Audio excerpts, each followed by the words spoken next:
නෑ නේ මල්ලි. මම සීරියස් කියන්නේ. ඉතින් මමත් සීරියස් කියන්නේ. ඔයාලා මේ විහිළු කරන්නේ. හරි.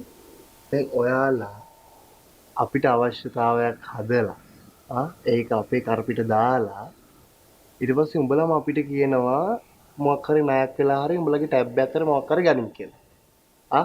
ඒකනේ උඹලා කරන්නේ. දැන් මූ බලපන්. මූටත් ටැබ් එක ගන්න රුපියල් 60000 දුන්නේ මං.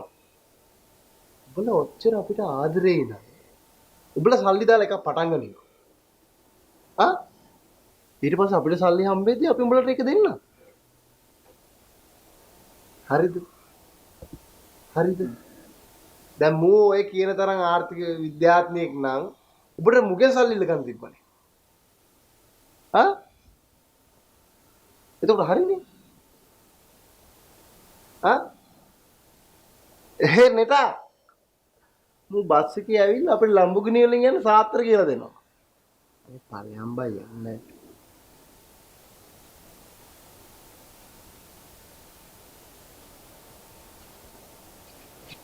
ඒ බොරුවද? සීනි තියනවා නම් තේ ටිකක් හදලා දියා. ආව්.